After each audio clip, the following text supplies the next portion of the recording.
Okay, so today we're going to combine two topics that we were going to separate originally into 2 weeks. We're going to talk about how to homeschool multiple age children and multiple children, and we're going to talk about how to avoid burnout. We're going to combine those into one session so that we can make room in our 6 sessions for how to homeschool high school, which is because you're going to issue a diploma, or at least be ready to issue a diploma. You have to follow certain procedures. So we need to cover that, we realized, and a lot of families are going to need that and need that as a reference to go back to. So um, this week, we're going to cover some things. We're going to touch on some things and repeat some things that we've said before, but you'll see how those things are relating to these issues and topics that we're covering today. So you'll see how everything, you sort of need to know everything at one time, which makes it hard for us to organize this in a way that is going to just give you what you need step by step, because we want you to have a big picture. So anyway, these are very simple slides. We're just going to give you like lists of suggestions that we have and just talk about them. BeckiJo and I both, went over this before, and we'll just kind of do this in a conversational format. And then when we have a resource that we have particularly liked or want to recommend, we're going to give that to you as part of this. So and you can you'll see our biases for more information. My contact information is available on www.lafco-op.com. Yep. And if you want to talk to me, contact BeckiJo. All right. So when you're homeschooling multiple children, you could have a small spread of age groups or a wide spread of age groups, but either way, you want to combine every subject possible. So one of the things that we had talked about is you could get a box curriculum. We had talked about that as an option a couple of weeks ago, and a company would send you all of the subjects, all the books for all of the subjects that they think you should teach in, say, 4th grade or whatever given grade it is. The problem with that, not only is that a lot of subjects to realistically teach to a child in 1 year, but also you don't want to teach a different, say, science to a 4th grader than you do to a 6th grader. You want to combine every subject possible.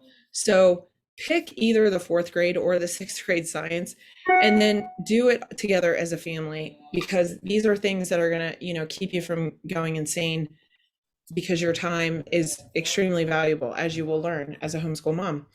One of the things that you are going to need to learn to do if you do have multiple age groups is to learn to scale.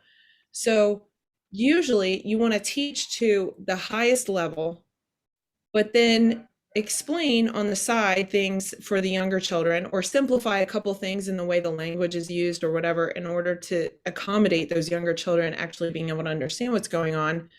And then you need to kind of understand that every level is going to get what they're able to out of it. So the oldest child might understand every single thing that you're saying, and the next youngest child might get most of it, but not every single thing. And then, the kindergartner is going to get like the basic idea.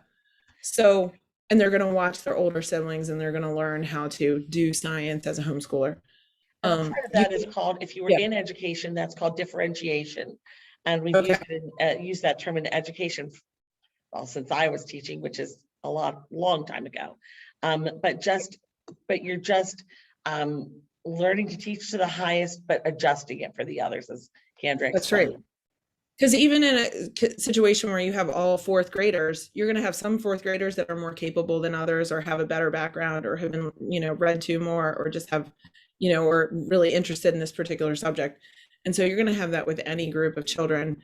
One of the things that you can do is have a harder project or a research project for the older kid, and then the younger kids do a craft project or some, you're changing the project, or you're just assigning different parts. Maybe it's a group project that they're doing in science, and the younger kids pour the thing, that you have to measure something, right? So like the younger kids actually pour it in, but the older kids are the ones that put it in the measuring container or something like that. So there's ways you'll learn how to do this, but we highly suggest that you don't try to teach every subject to every different level. The other thing is math. This doesn't work very well for it. We both suggested last week that if you have 2 kids that are literally an age apart, so if you have a kid in 5th grade and a kid in 6th grade, Teach fifth grade math to both of them and just let the sixth grader kind of overlearn just to make it easier on yourself. But otherwise, math, pretty much, you're going to have to teach it at subject grade level. Make older children as independent as possible. We talked about this a little bit too, but you just want to build into them, find ways to make them self-motivated, help them to understand how to complete an assignment well without you having to look over them and correct them constantly. You're working towards making your oldest children independent. Another way to make them independent is to outsource things. Maybe they take a course online, or maybe maybe you choose a curriculum that they're able to handle on their own for certain subjects so that you can be hands-on with your younger children. Not that your older children aren't more important in terms of their subject matter and the level that they're on and making sure that they're really learning their subject matter, but older children are capable of more independence than younger children. And so you want to take that into an account. And not only are they capable, but that's something that you want to build in them, because that's Yep. one of the traits that colleges see in homeschoolers that they find very appealing. Yes. And that's one of the traits that you want your homeschooled child to have when they're in college. You want them to be able to get as much as they can independently out of a course, because they'll learn better, they'll get more out of it, and they'll be able to keep track of themselves. But don't expect all children to be independent at the same age. Each child is an individual, and depending on personality and many other things, some will be That's right. independent far earlier than others. Absolutely true. And also, I'm always self-evaluating. Am I doing what I can do in order to make my child more independent? And is my expectation reasonable for them? Am I expecting them to do something independently that they really still need a lot of help with? Or am I asking them to do something that I haven't taught them to do? I know how to do it, and I know how to, I know what I'm expecting, but have I communicated that to them, and have I walked next to them through the process of whatever my expectation is? Simplify, especially for younger children, in favor of older children. So this is not a contradiction of what I just said in terms of making your older children independent, but BeckiJo and I had both talked about like preschool. If you have a preschooler and a grade schooler, like you don't need a formal curriculum for preschool. Preschool proper, if you're driving your kid to a preschool somewhere and you're dropping them off, that environment is designed to imitate what a child would get at home. So yes, they're with their peers, but they're doing free play, they're doing cooking, they're doing singing, they're doing nursery rhymes, like all kinds of things that you can do at home informally without a curriculum. So if you're pressuring yourself that like, oh my gosh, we've got to do the preschool curriculum laid out for today, and you have another student who really needs actual academic attention, like just deprioritize the preschool, because that child just needs to be busy and needs to play and needs to have kind of unstructured incidental learning in favor of formal curriculum. There will be plenty of time for formal curriculum. And we all have those friends whose preschoolers are in very academic preschools, and we want to compare to that. What we need to remember is just because there are academic preschools, that does not make them developmentally appropriate. Right. And for example, a personal example is I have a kindergartner, and my goal is to do math with her, through a hands-on manipulative based math with her 3 days a week. If I don't get to 3 days a week because my older seventh grader and third grader need my attention to actually teach them in their math curriculums during the hour that I set aside for math, like I prioritize them over her, because if she doesn't get the math, it's okay. We can do it faster later or whatever. I'm mostly just trying to keep her mind occupied and keep her learning to do school. Take advantage of older kids and younger kids working together. So this can look like a lot of things, but I will say later, you can assign an older kid to maybe read a story to a younger child for 15 minutes while you teach something to one of your other kids. And your younger kids are going to learn so much from their older siblings. They are listening to what they're being taught. So when you're teaching hands-on with your older kids, your younger kids are hanging around the table and they're listening to the terminology and they're trying to figure it out for themselves, Like my kindergartner is learning Latin because, I'm helping a third grader and a seventh grader with Latin. And, she's learning the chants, she's learning the vocabulary, she's learning all of these things. And she's not developmentally capable of actually studying Latin, but she's learning things. She's learning the importance of reading. She's learning how to sit and do an assignment. She's learning how I structure school so that she's ready to do it when it's her turn. So your older kids and my older kids teach my younger kids things, just because they don't realize something and the older kids are like, oh yeah, well, let me explain this to you. So don't pressure yourself too much about younger kids. They'll be okay. All right. And you can give older children responsibility for younger kids at times that you need to focus on lessons. And you could rotate. If you have a large family, let's say you have 4 kids, like the older 2 could just rotate through the younger 2 when they don't need to be doing lessons. Or maybe they need a break. Maybe you have an older daughter who needs a little bit of a break in between subjects, and she could play with the baby for 15 minutes so that you could get a second to focus on something else. You could swap subjects with another parent. So maybe you have a good friend or a neighbor who likes to teach art, and then you like to teach science. So one of the days of the week for an hour in the afternoon, they go to her house and do art. And then a different day of the week, they come back to you for an hour and they do science. And that way you've got art and science, but you really only had to teach one of those things. Get help from grandparents. So BeckiJo and I had a long conversation about this can look a lot of different ways.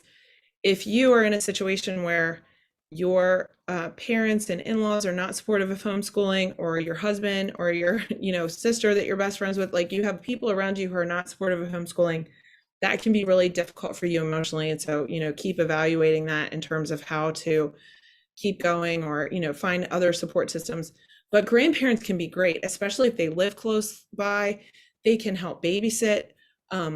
Your mom could come over one day a week and just be your assistant. You could go to grandparents' house for extra meals, maybe during the week. Maybe the grandparents are like, we're so glad that you're homeschooling, and we know it's hard to do everything. And so on Tuesday nights and Thursday nights, like, we're going to have you guys over for dinner. And that's more than normal, but they're trying to support you in homeschooling. Grandparents can be great for birthday and Christmas presents. That could be semi-educational. They might be willing to buy expensive books or sometimes pay for classes that aren't in your budget or a strain on your budget, but the grandparents really want to support. Just like a grandparent might help pay for private school, they could help support with homeschool. A grandparent could do enrichment activities, like BeckiJo said her dad did woodworking with her kids. A grandparent could take a kid fishing, teach a kid how to work on a car, do home repairs, do sewing, cooking, whatever your parents or grandparents are good at doing and whatever they enjoy doing with your kids. That can be a support to your homeschool, not only in terms of them taking kids for a period of time, but also, that they get to bond with your parents or your grandparents and get to do a special thing that maybe you don't know a lot about or aren't good at or just don't have time to get to. And because it's something that your parents are good at and that they love, they pass that love for the activity along to your children. Both of my children love to bake at 21 and 17 still, because they did that with my mom long before I was homeschooling. From the time they were about 2 years old, she would sit them up on the cupboard and they would help her bake and do things. And my dad had my kids out helping. Oh goodness, they both learned how to cut up a deer correctly when they were fairly young. Biology, like there you go. What? They're learning biology. I mean, that's some serious anatomy to have to clean and process. And we were doing it naturally years before I started homeschooling, because I didn't start homeschooling until after my parents were gone. And yet my parents had contributed to my children's schooling long before that. Right, exactly. So there's lots of creative ways that you could think to, especially if your parents are supportive and they're willing to give a little bit of time or a little bit of involvement. A little bit can go a long way. And if they're not supportive, you may earn some support by involving them, by playing to the things that they love to do and saying, hey, could you help help Caleb learn to do so and so. And that may just help them. One of the things that I found is that my non-supportive relatives once they started talking to my children and really learning more about what my kids were learning, they became far more supportive than they were at first because they didn't understand homeschooling.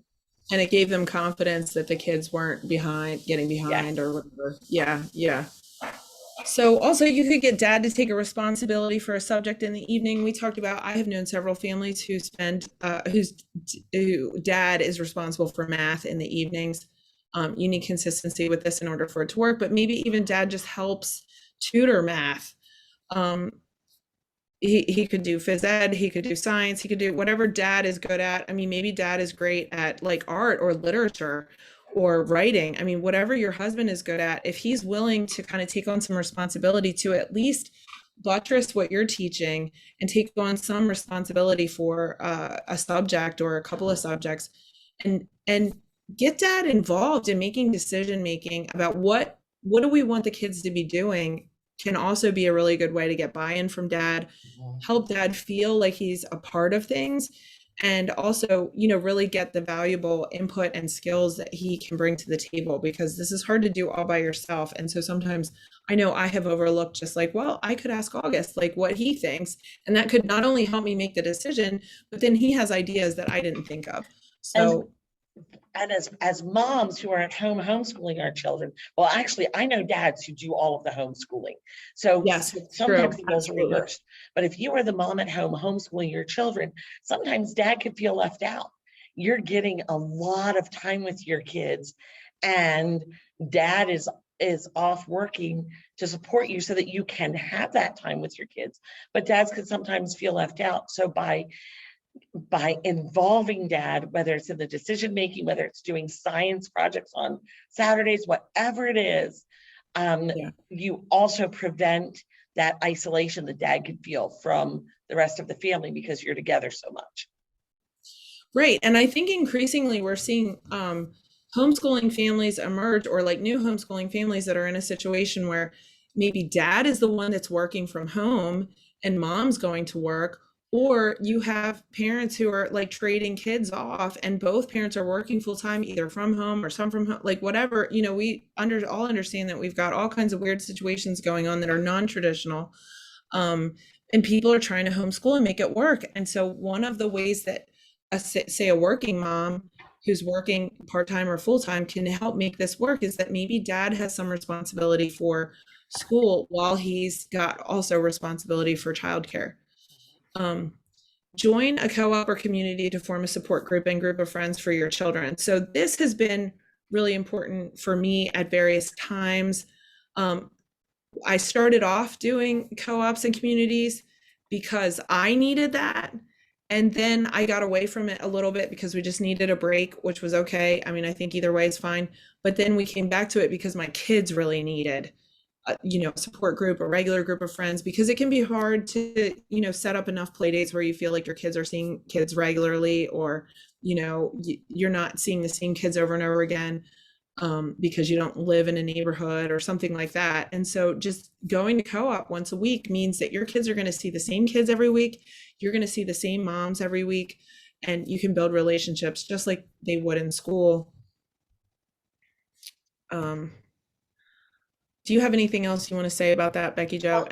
Any And of these topics? sometimes we think co-ops are not possible because of cost. Or maybe it's the exact opposite. Maybe you've got younger siblings, your child has younger siblings, and trying to teach or work at a co-op is just overwhelming. There are different kinds of co-ops, and there's usually a co-op to meet any needs. Maybe it's not a co-op, maybe it's a group that that does park days. I think our last week we'll be talking about some of the different resources that are available to homeschooling families in our particular area. And Yes. no matter who you are watching this video, you know, find out who in your area is homeschooling and how to plug into them. But for me, joining the co-op my second year, I joined a support group my first year and a co-op my second year. And that is what really just solidified the homeschooling for me and taught me so much. By the middle of the second year, I was leading that co-op, which I don't highly recommend that. But it is still, it's Yeah. where our relationships are, and it's where our community is. Yeah, and both of us have led co-ops and communities, and there's always parents who are intimidated at the idea of teaching. Like they're like, "Well, I want to join a co-op, but I don't want to teach."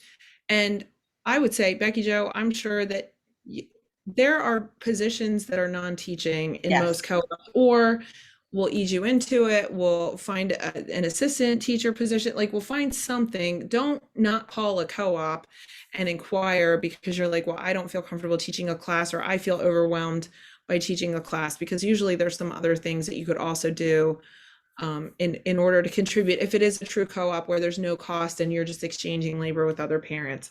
If Yes. you know you have it in your budget, like you could drop your kids off full, for a full day, at least once a week at some local co-op if you're willing for your child to pay for your child to be there. So it's a good option. We're not here to sell co-ops, but it's typical for a homeschool family to find a home in a co-op, and then that be a big part of what they're doing. And a support group may not even involve your kids. That may involve just a group of friends. And Right. one of the things we've discovered, Kandra and I with some other friends, is you don't always have to be able to meet in person. Zoom Right. has been wonderful for the last 18 months for us when we can't get together in person. And do we just get together and talk about homeschooling? No, we just kind of get together and chat and talk about life with a group of close friends. Right. But for me, it helps.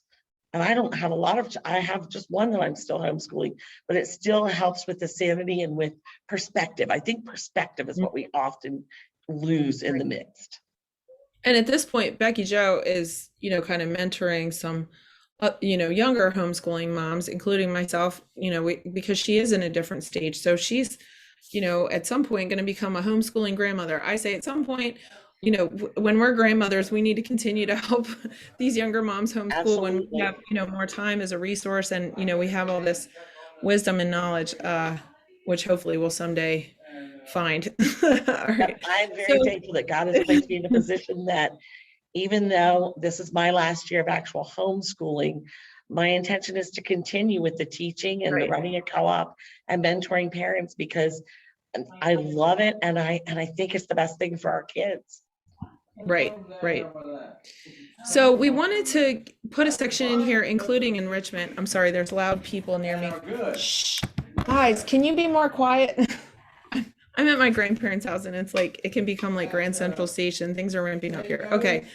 So including enrichment, sometimes you're like, I want to homeschool my kid because I want them to be well-rounded, or there's activities that I want to do with them, or you have goals other than teaching language arts and math that you want to accomplish, but it's hard to include those things. Or you can find that, well, we've done reading and math, but like I didn't get to the music or the history or whatever it is, so we wanted to kind of talk about how to include those things. BeckiJo has always emphasized in these presentations that you don't have to teach every subject every year. That is not a requirement. That list of subjects that Pennsylvania requires, neither of us really think in terms of what the law is as far as what decisions we're making about our children, but we know that new homeschoolers, are still really very much navigating that and figuring out how to make that work. So, but you do not have to teach every subject every year. So if you don't want to teach art this year, you want to teach music, or you want to focus on history and you're going to do science next year, like you can move things around according to what your family needs that year and what your kids are interested in, what you feel like you want to teach.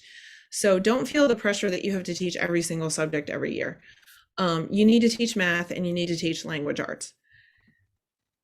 I would encourage you to use the same level of curriculum for 2 years. So most curriculums are based on like a 30-week or a 32 or a 36-week school year. And so it can be hard, especially if it's not a critical subject. Like say I do this with grammar. I may not get to grammar every day, but my curriculum expects me to do grammar every day. So I will just use the same curriculum level 4 or whatever for 2 years because I want them to get all of the content, but I don't need them to, move on to the next level necessarily. And then perhaps now my curriculum ends at my grammar curriculum ends at level 4, I'm using PCL Press. So I have a 3rd grader, I'm using the 4th grade first language lessons. I will probably continue that for 2 years, and then I will start something else after that. But if I did have a curriculum where there was one every year, then I would skip level 5 and I would go to either level 6 or level 7 at that point and use that for 2 years. So if it's not like a critical, core curriculum, but it's something you really do want your children to do and you want to do it thoroughly, you can spend more than 1 year doing it. You don't have to just stop and move on because the school year changed. I would say grammar is a great one for that. Spelling, vocabulary. First of all, combine as much of that as you can. Yes. I don't like to see separate spelling and vocabulary. I like to see them combined if at all possible. But Yes. But those are the kinds of things that you can easily use the same level for a couple of years. And I did that with my daughter as well, and my son. Yep. And then conducting a morning time, this is a terminology that's become popular in homeschooling circles, but this would look like a half an hour or an hour. It doesn't have to, sometimes I do morning time in the afternoon. Like there have been seasons where I'm like, we're doing morning time after lunch for like the next couple of months. So I'm calling it morning time, but really what I mean is an hour, a half an hour, an hour. It could be 15 minutes. It could be 5 minutes, whatever you intend to do during that time where your entire family is together and you're doing enrichment kind of activity. So these aren't necessarily core subject matter, but we do Bible memory. I read to kids. I do poetry memorization. These are the kinds of things that you would do during a morning time that can be, you could do music appreciation. You could do art all together. You could rotate, like, Monday is art, Tuesday is music, Wednesday is science, whatever it is that you want to accomplish. But that's where you pack your extra stuff, your enrichment stuff that really makes schooling awesome and gives your kids a lot of legitimate learning, but doesn't fit into those core academic subjects. And I'm going to refer you to Pam Barnhill is a homeschooling mom who also blogs. She's a former teacher, and I found her to be a useful resource for this particular concept. BeckiJo, do you have anything to say about this? Not particularly, other than that I've seen moms who use that as a wonderful time to study old hymns as well. Yeah, the old hymns of the faith, yep. And they have what they call a morning basket. Yep. And it kind of sparks interest for their kids because these things are in the basket and this is what they're going to be unpacking for this week. Yes, if that idea appeals to you, go to PamBarnhill.com because she has lots of things. She will actually like sell you a thing for whatever season you're in, and you can just do what she has already planned out. But yeah, she has a morning basket and does a morning time. So this is worth looking into if you just feel like constantly you're having a hard time fitting in extra stuff that you want to accomplish. And then this is a great thing to do on rotation. So maybe you're just doing, these 4 things or these 2 things or this 1 thing for 2 months. And then you're going to change whatever it is after you get to the end of the book that you're studying or something. It does not have to be, I'm going to do this for the next 10 years and it's going to look exactly like this. Okay, and then schedule field trips throughout the year. I have a hard time planning in the midst of the school year. I definitely recommend, so I am more ambitious in the spring and summer for the next school year than I am like in the fall and winter when I'm actually doing school. And so it's helpful for me to ask my kids, okay, which field trips do we want to go on? Or think about what are we studying this year and where do I want to take the kids locally in order to help them, better understand what it is that we're studying. So I would think about that a little bit ahead of time, maybe put some things on the calendar, print out the information or find out the information of how to go on that field trip or maybe schedule it so that you're not having to do the task of planning in order to get to the field trip. If you find that is helpful, then just do it now.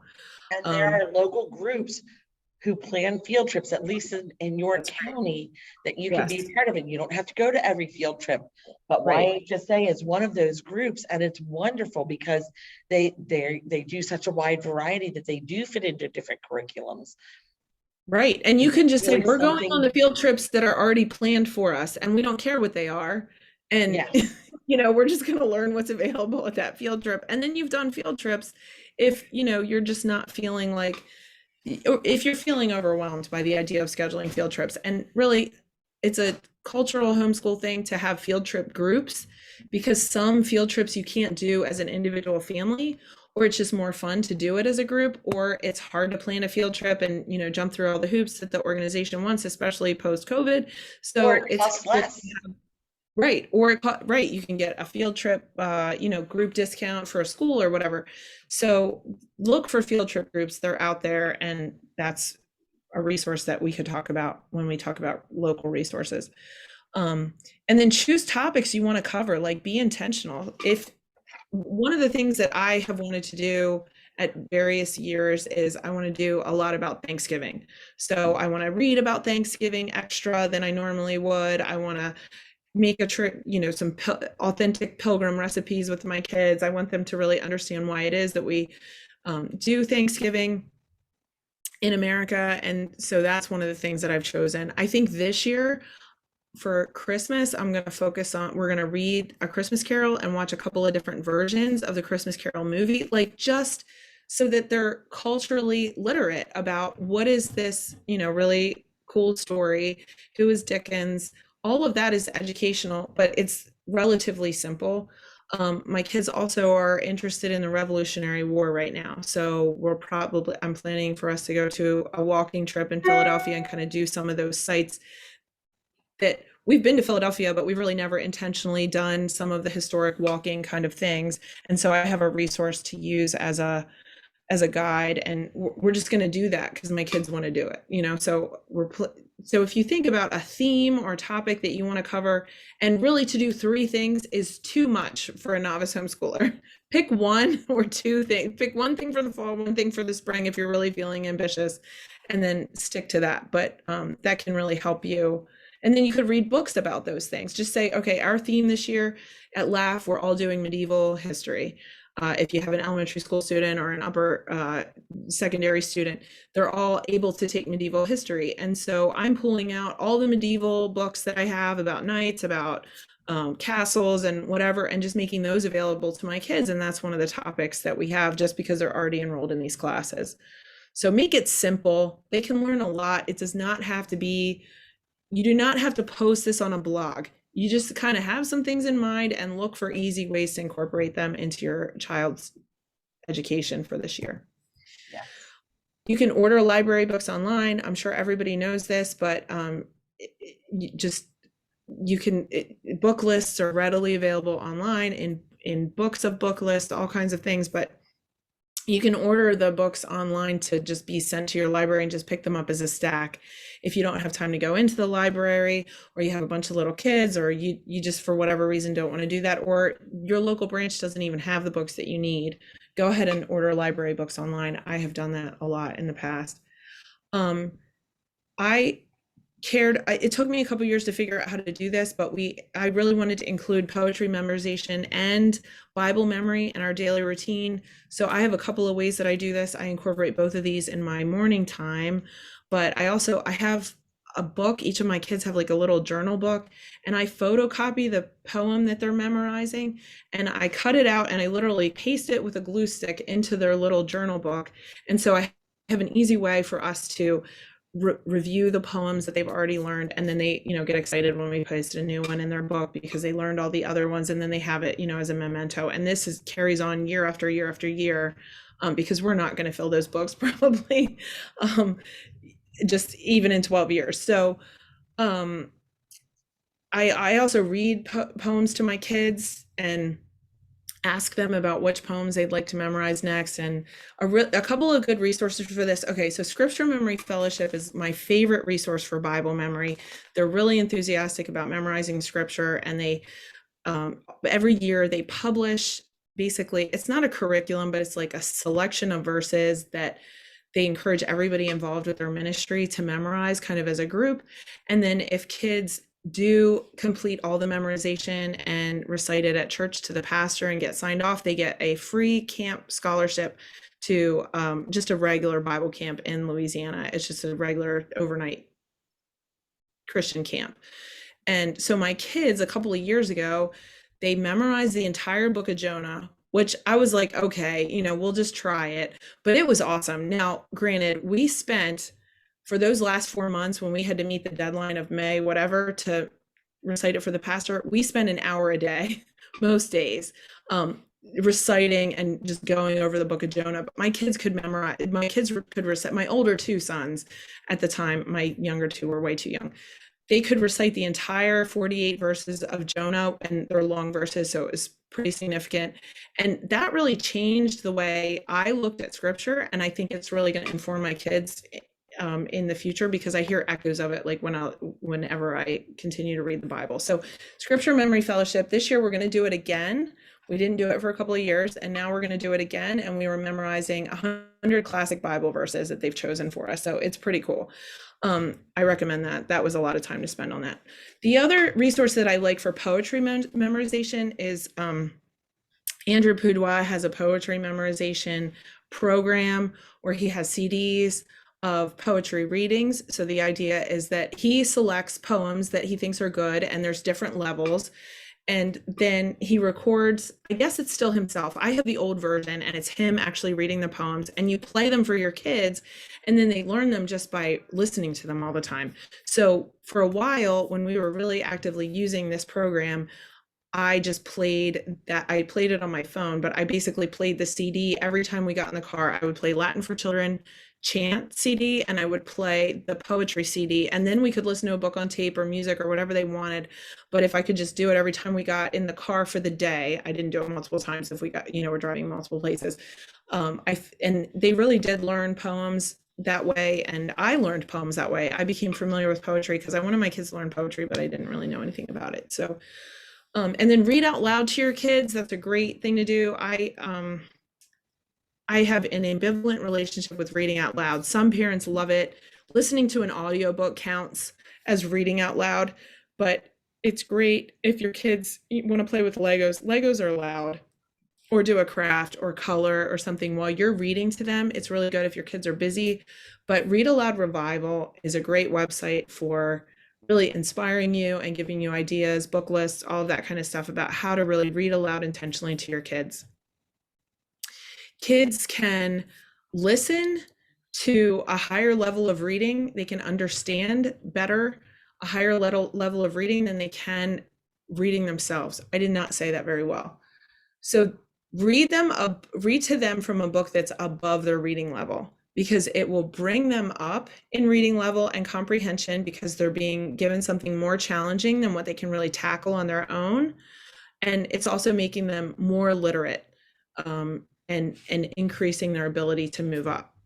Would you say, BeckiJo? I'm not doing a good job with this. You're doing fine. So reading aloud and reading from good, solid books, good, well-written literature, it teaches your children grammar.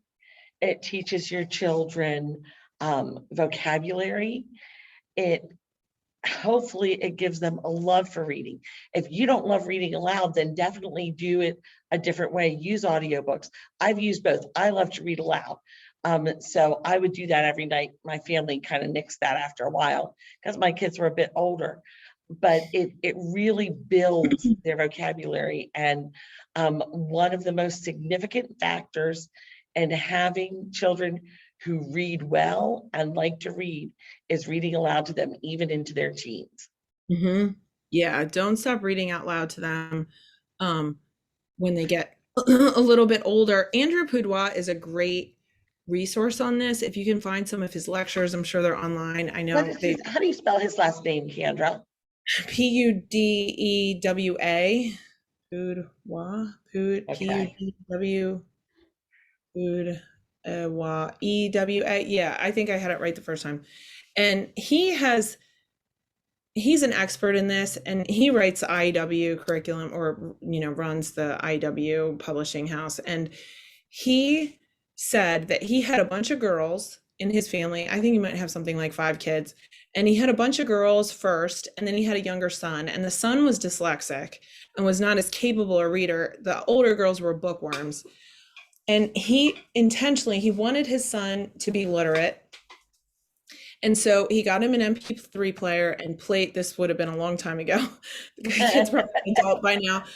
And he would play audiobooks like Moby Dick and Dickens and all of the kind of classic literature for his son while he played Legos. And he said this would go on for hours. So this is also a great way to occupy a kid if you want them to continue in their education, but do something fun and be occupied.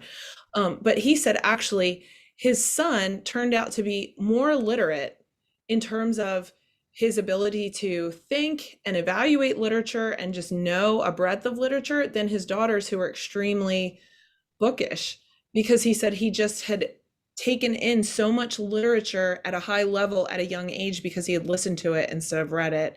And of course, Andrew Pudewa would have been, incredibly intentional about which books the kid was listening to. But it really gave me something to think about with my kids, that I just want them to be reading even before they can read. I want them to be reading even when they're playing. And this took some time for me to develop in my family, because my kids would be like, we don't want to listen to an audiobook.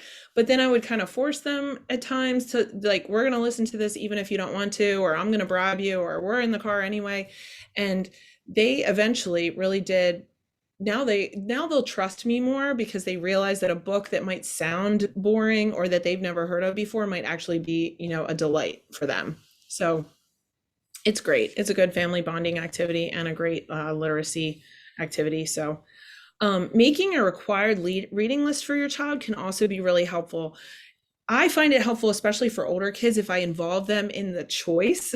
So my kids can be heavily guided. I can be like, well, how about you read these books? That would be great, but or it might look like I let my child choose half the books that are on the list and I choose half the books that are on the list. And that's kind of the deal that we make. But I can look at my themes. I can look at what we're studying history. I can look at what age my child is. I can look at recommended reading books. I can look at books that I have read as a child or as an older child and decided that I really want them to enjoy also. And I put those on a required reading list. And then I say, maybe it's 5 books. And I say, I don't care, when you read them or how you read them, but you're going to read these books by, the end of May as part of your homeschool. And this can be a really great way to make sure your child is reading high value literature, living books, according to the, what's this lady's name? Charlotte Mason? Yes, according to the Charlotte Mason tradition. If you want to Google Charlotte Mason living books, that would be a great way to figure out what I'm talking about. But true literature that they maybe wouldn't choose on their own, or that they need to be prompted to read. But you can only cover so many books in a curriculum. So if you're doing curriculum guides or comprehension questions or writing assignments based on books, you can only fit so much of that in. But your child can still benefit heavily from books that they're reading on their own. And so if you can kind of marry those two things together, and they can apply what they're learning with you in their formal literature curriculum. I don't do a formal literature curriculum. I either sign my kids up for something or I teach it myself, and then my kids are in my class. I don't, emphasize this a lot in my own homeschool. But what I'm teaching them about being intentional and good thinkers and all the things that I'm doing that are, buttressing their literacy, they can apply on their own in their own reading experiences. They don't need me to stand over them and make sure that they're doing it.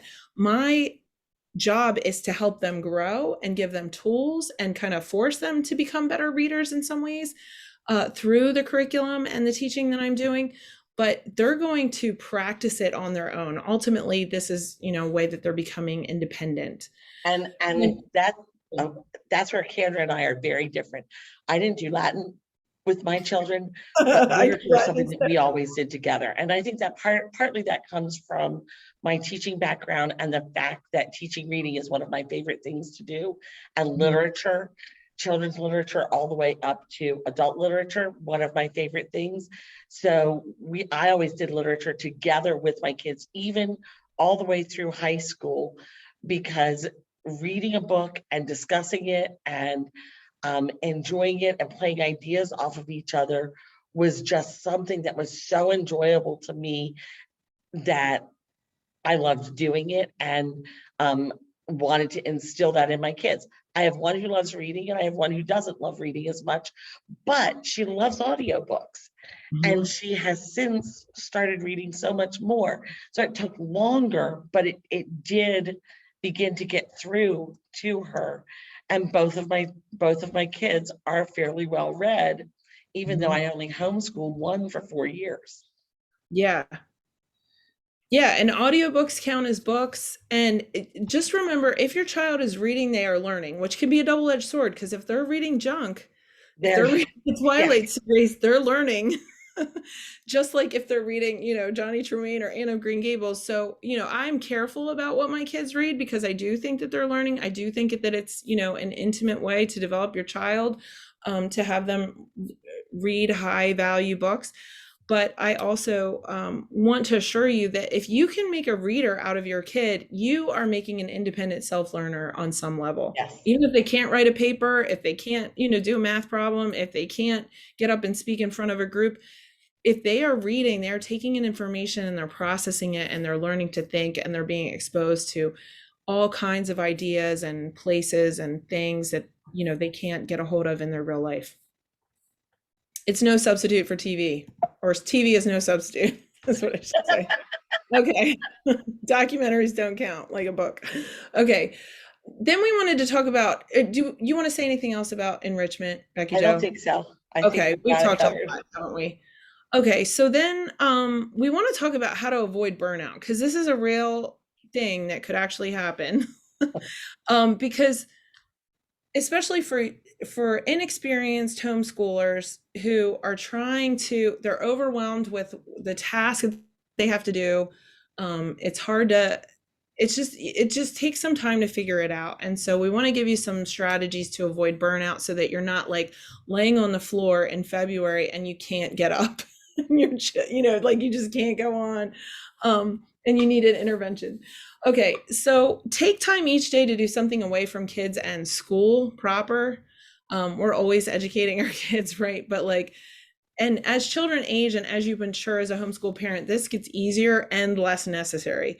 You will learn natural coping skills to just being with kids all the time, and your kids and you will develop a relationship in which you can be together without feeling like you have to educate them all the time. But this can be kind of a thing that I struggled with. First of all, prioritizing it, because some of us, our husbands are working 2 jobs so that we can homeschool. And so we're spending a lot of time with kids in order to make this work. But and I went through years and years where I was like, I don't need a break. I don't need a break. I don't need a break. But I don't think that was good for me in the long term. So even if you're somebody who's, pretty strong and can handle a lot, do something away from your kids, or at least something where, your kids are playing and they're occupied so you can read a book. I don't mean you have to leave the house and go to a spa. I just mean do something that you're not like constantly teaching or constantly doing housework and, managing children, even if it's just 15 minutes. And it also gives you something to look forward to. If I can make it till 6:30, then I can take a shower or whatever it is. But letting your brain and your spirit just rest. Yeah. Is so healthy. And you know what? It also teaches our children how to let their brain and their spirit rest. Right. Model it for your kids, because homeschool kids can end up like, they always feel like they should be doing schoolwork, or they always, the school day, I think, needs to end at some point. Now, you could have a kid who just like dawdled the whole day away and he's doing whatever his assignments are in the evening. That's a different situation than we're just going to keep piling on the schoolwork throughout the day. If you finish one thing, we're going to find something else. Or a kid who's doing that to themselves, like, oh, I've just got to learn more about ancient Egypt because, I want to be smart. Like, look for these things and then model, how do we just put it away at some point? Right. Like, we're just going to be done school by 2:00 because we're all stressed out because we're doing, school, and then we're jumping right into dinner routine or whatever. You got to find that balance. And it's going to be different for your household than it is for mine. Find ways to just be mom sometimes and not always homeschool mom. And by homeschool mom, I mean their teacher. Because they just need sometimes to just have regular life with you. And this can also be very hard because either the kids feel like they're always with their teacher, or you feel like you always need to be educating them. Sometimes my kids have complained about this, and I'm like, this isn't even really a legitimate complaint. Like, I'm not even doing anything wrong, but just because, I was teaching them all day and now we're doing something else, or, oh my gosh, playing board games and I'm the one reading the instructions and they get like a flashback of like, oh my gosh, mom, you were yelling at me about math earlier today. So now I'm upset again. And I'm like, what did I do? So these are the kind of dynamics, to look out for and try to navigate. And my daughter verbalized very clearly to me one day, Mom, I'm just so tired of you only being my teacher. I need you to sometimes just be my mom again. Right. And that was as a new homeschooler, and that really struck me. And this avoiding burnout is also especially important because many of you who will see this video never intended to homeschool, but have been pushed into it because of things that are happening outside. Right. And maybe your kid, in order to create consistency, needs you to still be the team mom. Maybe you need to give up being the team mom for the baseball team or whatever it is because you just can't do this much.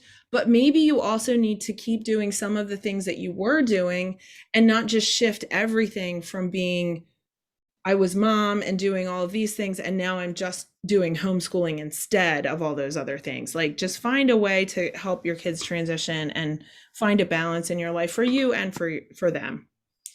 Rely on your support systems, your spouse, your family, your parents, your friends, your co-op. Don't feel like you need to homeschool in isolation. Homeschool does not mean that you have to stay in your house all the time. It also doesn't mean that you need to not communicate with other people. You are legally responsible for your homeschool program, but find help when you need it and talk to people about what you're going through. Maybe your parents aren't supportive of homeschooling, so you feel like you can't unburden yourself to them, but find somebody else that you can, kind of say like, this is hard and I need help, or I need a suggestion, or I need to talk through something, or I just can't decide what curriculum I'm going to use next year, and it's just making me insane and it's not reasonable, but it's happening. And if you can't find somebody already in your life, go to Facebook. As much as Facebook can cause harm, it also can be good. And that's where I found a lot of different groups that I could join, and say, okay, has anybody read this book? A Christian group on books and videos. Has anybody watched this? Is there anything offensive in this? Or, hey, I don't know how to do this for my high school, or what would you recommend? There are so many helpful groups out there. Yeah. And I went through a period where I was like reading homeschool blogs and just listening to other people talk about the issues that I was having. It helped me find solutions, but it also helped me feel like I wasn't the only one experiencing this. This wasn't just a problem for me. It depends, be careful about the blogs you read a little bit, but I mean, it can be just helpful to hear somebody else vent in a totally unprofessional manner on the internet. It's not, I wouldn't do it myself, but sometimes I've read other people do it and it's helped me. So it can also be helpful to look for scripted. This is called, I'm going to introduce these terms to you: scripted and open and go curriculums to avoid planning. I do not want to plan homeschool in terms of individual lessons. BeckiJo feels differently because she's a legitimate teacher. She is like a teacher that actually wants to like cut things out and, have a plan and whatever. Yeah. I use scripted curriculums. That means that you open the book and it will literally say, teacher says this, and you can read it off. And then it will tell you what your student should say. And then it says teacher, and then you read what the teacher is supposed to say. And then it tells you what the student should say. And I use scripted curriculums for several things, especially with my younger children, because I don't have to think. I just start reading and somebody else has done all the thinking of like, how do you communicate this concept to your child? And then that frees me up mentally to kind of make extra comments or say, oh, remember when we encountered this the other day? This is about that. So an open and go curriculum means maybe it's not scripted, like it tells you literally what to read to your child with expression. But it will just say, okay, like we're not expecting you to do any preparation and this is what you need to do. My math curriculum is like this. It's a little bit scripted, I guess, but it just says like this, these are the things you need to grab out of the box that we had you come up with in the beginning of the year. We said, this is the list of stuff you need to have in a box next to your table, and then grab these 3 things. And then and then it just tells me step by step what to do. And that is very helpful for me because I could not homeschool my kids and plan to homeschool my kids. I am that type of mom. I also think it's more important for me to like read a book about philosophy. I think that makes me a better homeschooler than to plan things ahead. The other thing is, I used to think, okay, if I'm going to do a craft with my kids, I need to gather all the supplies and I need to research what it's going to be like and I need to make an example project or whatever, as if I were going to go into, let's say, Boy Scouts or something and do this, or Sunday school and do this with like a group of kids. I no longer do that. If there's a craft or project that I want to do, I open to the page and I say, okay, guys, these are the things we need. Let's go around the house and find them. And then I read the instructions and they do it with me. I am not planning ahead. I'm planning ahead saying that I want to do it and I glance over and make sure there's nothing I need to purchase. But other than that, my kids are involved in all of the preparation and planning. Don't be dominated by your curriculum. I've said this before. If your kid already understands the concept sufficiently, you don't need to do the 10 more lessons that's going to reiterate it. If there's part of it that's just not important, and because the curriculum often is designed to thoroughly communicate a bunch of different concepts, and maybe one of them, maybe your kid already knows how to use a dictionary and you did dictionary skills last year. You don't need to use the dictionary skills part of the language arts curriculum for this year. Maybe you just review it every so often or use it every 5th time or something like that, just for review. You do not have to do exactly what the curriculum says. Often they are giving you more than what you need, and with the intention that you will just choose certain things. Maybe you really have a great grammar curriculum and then you have a language arts curriculum that also covers grammar, then just skip the grammar part of the language arts curriculum because you're doing it already, because you like this other grammar program better. Don't let the book tell you how you have to do it. Use your own judgment. Also, reuse curriculum you've taught before for younger children. I can't tell you what a joy it is to have been all the way through a curriculum with one kid, and then the next kid gets to that level. Now, it has to be a curriculum you like. Don't reteach something that you hate or that didn't work or that you know will not be good for this younger child.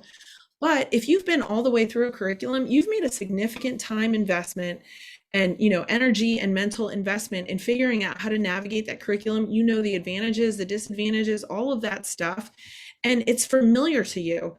And so you will have more joy teaching something you've taught before than just trying to reinvent every single time for every child. So if I have something good, I use it for every younger kid.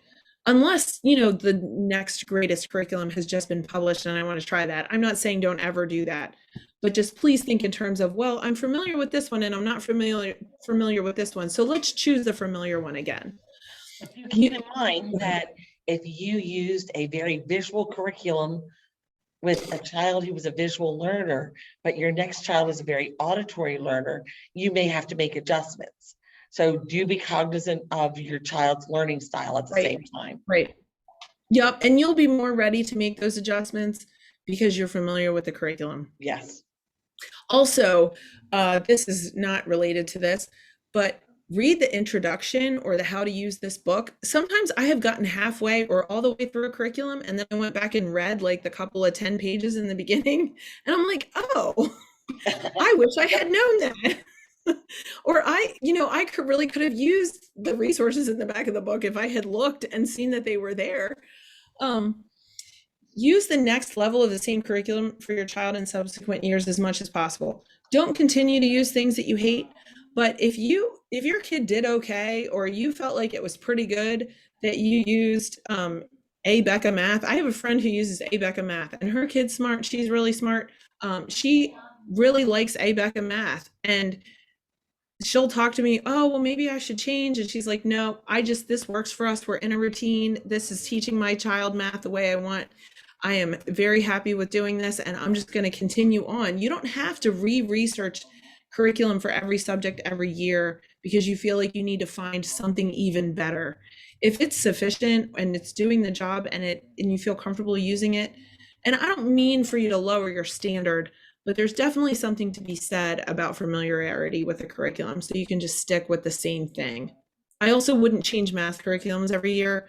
I would pick a company, a publisher, and then I would stick with their program as much as possible. That I think that's especially true for math and often language arts, Yeah. in that you may miss skills if you're Yes, switching publishers too often. exactly. Use the same style or publisher of curriculum for multiple things. So I homeschool classically. I look for excuse me, I look for classical curricula. And so I know what the philosophy is. I already know what they're trying to accomplish and basically what their methodology is going to be. And so I can fit that into my homeschool.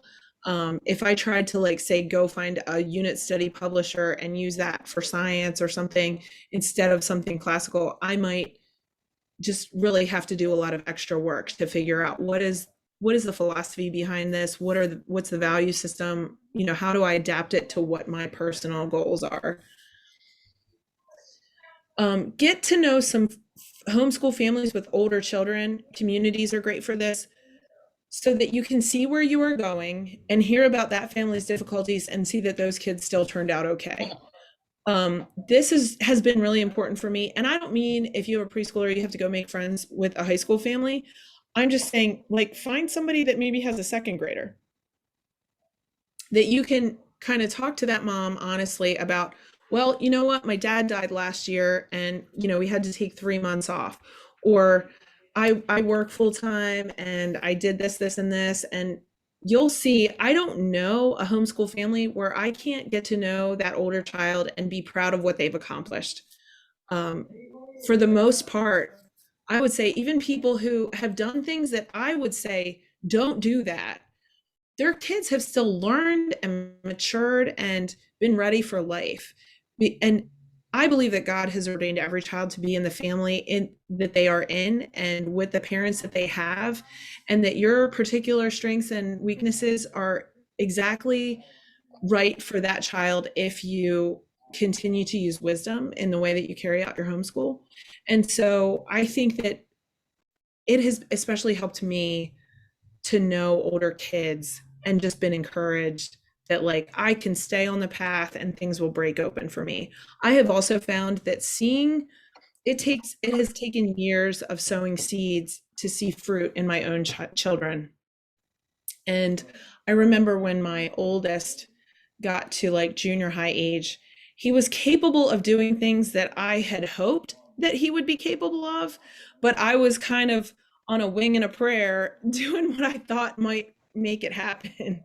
And when he actually was able to demonstrate the abilities that I had intended for him, that was an enormous relief to me. And it gave me confidence with my younger children. I also saw what worked and what didn't work.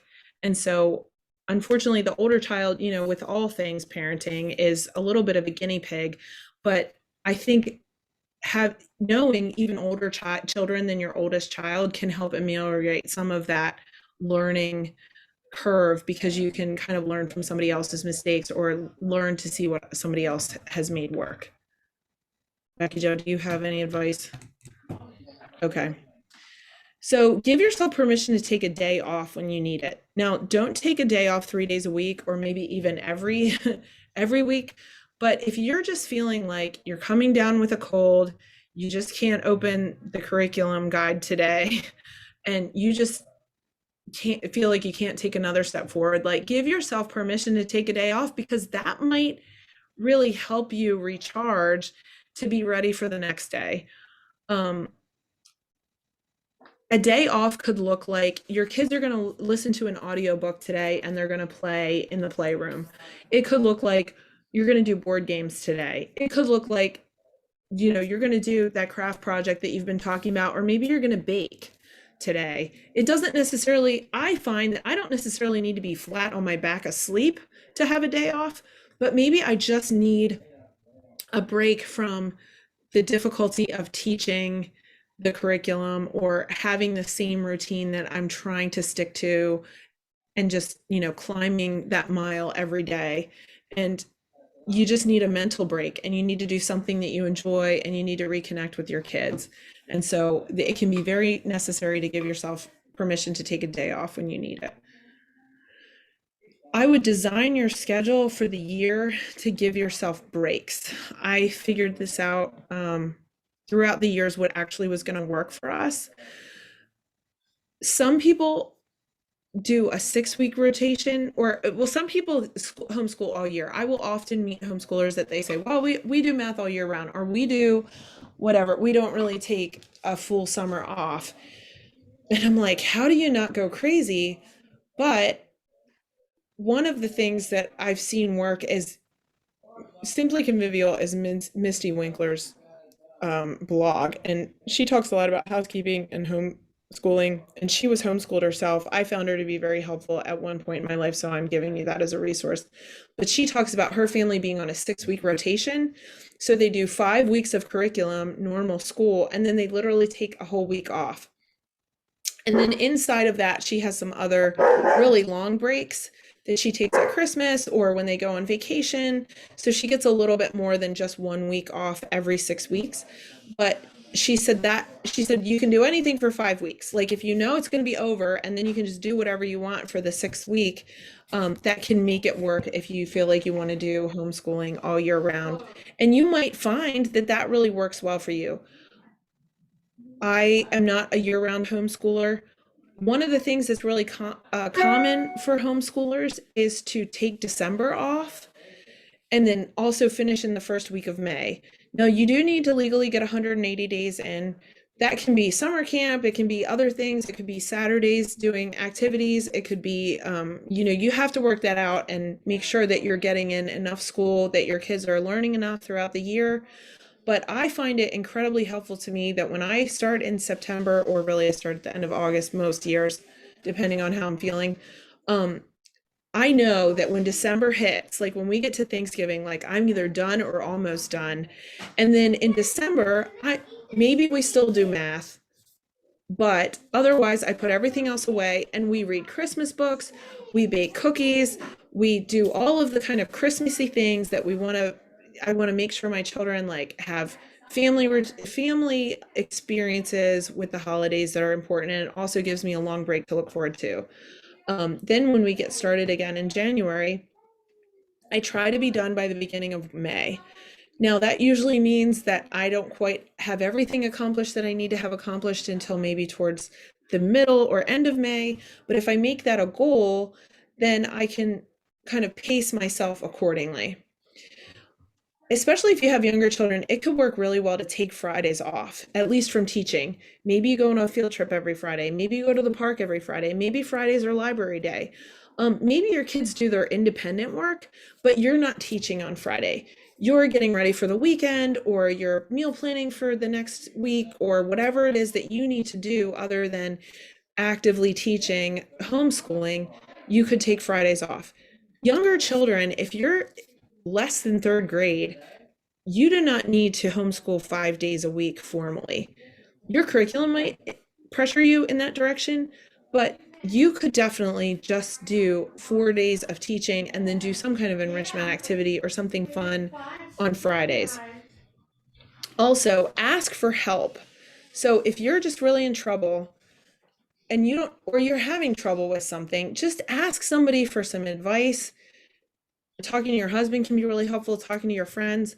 I would always point you to older homeschool moms, not necessarily older in terms of age, but more experienced homeschool moms, which leads me to the next thing. Find homeschool mentors and interrogate them. I used to sit at co-op during lunch and just like absolutely interrogate people. If I went to somebody's house because we were doing a play date or whatever, I would just sit at that woman's kitchen table and say, show me this curriculum. Can you tell me how this was? What do you do about this? What if your kid doesn't want to do it? Well, did it work for all your kids? Like, I would just ask any question and be relatively uninhibited. And those women were so kind to me and would just answer my questions because they knew I was desperately wanting to know. And I was able to borrow the wisdom of more experienced moms, and it was extremely helpful. So, this could look like a support group. YHSA offers a bunch of support groups. I think there's one in every area. You said, right, BeckiJo? There's Almost one every meeting area, tonight. yes. They're constantly, and some of them are designed very specifically for different types of homeschooling as Right. well. Yep. I would also, just to add a couple of different things, we Yep. never finished in the first week of May because my kids loved just randomly taking a day off here and there. Mhm. Yep. We just did not stick to a really tight schedule. We're gonna go get haircuts today. Okay, we're just gonna take the whole day off. We're gonna go get Mhm. haircuts, we're gonna do this, we're gonna do that. And my kids loved having that freedom that homeschooling gave, because again, mine were in public school until 5th and 9th grade, so they were used to such a rigid schedule. Also, BeckiJo, how did you know you were done school? Like for the year? How did I you just kept determine? track of the days. I kept track of Okay. 180 days. That was when I was really uptight about it. So I would check off the days. And Okay. so once I hit my 180 days, I knew I was done. I'm much more relaxed now than I was then. I usually Also, do it according to where we are in math. I'm just trying to give people suggestions. I'm yes, usually, where are we in the math curriculum?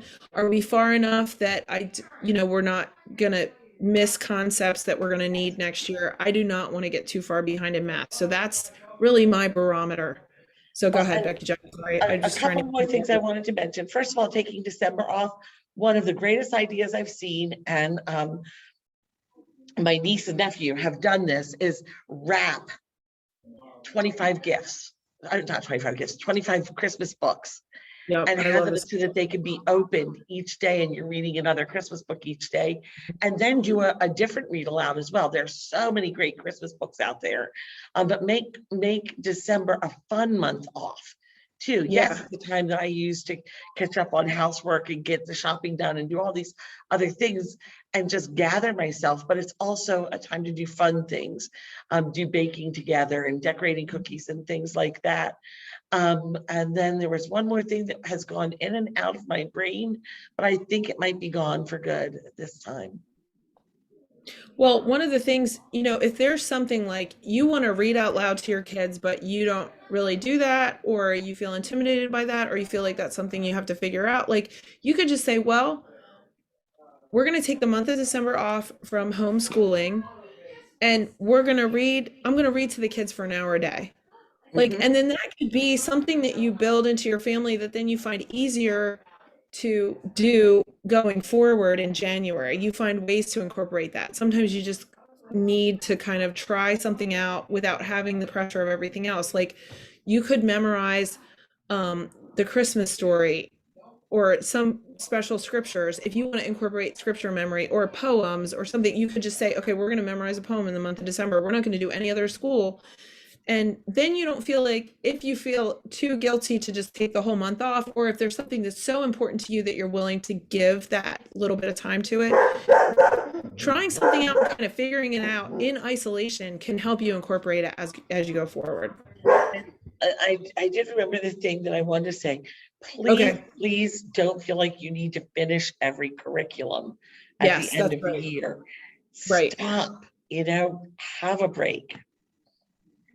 But if you've only done math 2 days a week, Then don't there's like a stop. balance Yes. here. Yeah, like you've got to, you can't let your kid get 3 years behind in math because you kept taking days off. But you'll find the balance, and you care about your kid more than the state of Pennsylvania or more than the school district or more than anybody else. Like you are perfectly capable of figuring out what your child really needs and what the priorities for them should be in school and what the priorities for your family are. Like, give yourself grace. Like, if you're just having trouble figuring it out, you can catch up next year. This is not an end all thing that you have ended school in the middle of May because you just are done. Yes. But you didn't get everything accomplished. You didn't meet all your academic goals. Like, that's okay. Just transfer some of those academic goals onto your list of goals for the next year and continue to work on them. You may have bit off something bigger than what you could really handle in 1 year.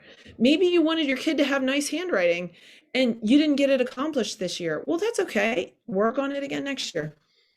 Because life does interfere sometimes. And by the way, Kandra, just letting you know, we've been at this for an hour and 20 minutes. I know this is a long one. This is why we had 2 topics here. Okay, I'll try to go a little faster. All right, so our other suggestions are to simplify your housework and cooking schedule, make a meal plan that rotates, design a repeatable grocery pickup. I know moms who have done this, like when they're pregnant, they just couldn't do very much. And they're just like, we ate the same thing every week on rotation. And, Wegmans or whoever, knew would like, let me repeat the order. And we just did the same thing every week. Teach children cook and include them in meal prep and assign them lunch or breakfast duty. My kids have started to really like to cook and know how to cook. And so sometimes they'll handle lunch. My son wanted to make donuts the other day. This was a weekend, so this was not a school day. But then a couple of days later, he wanted to make BLT sandwiches for lunch. And I can't tell you how much I was able to get done with my other child because he was handling lunch. So these are the kinds of goals that you can set or things that you can look forward to if you're willing to kind of do some upfront investment with your kids.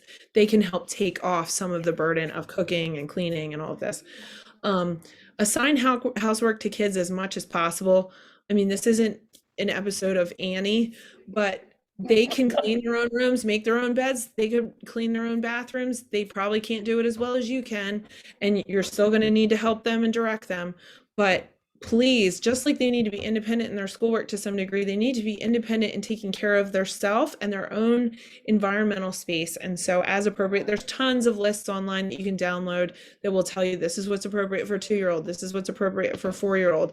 And I'll tell you something that influenced me is that at my job, I'm a house parent at a home for teenage girls, and we have a lot of, we've recently worked with a lot of Amish and Mennonite families. And one of the girls had a niece that she lived with that was basically lived with, and that was my daughter's age. She was like 4 at the time.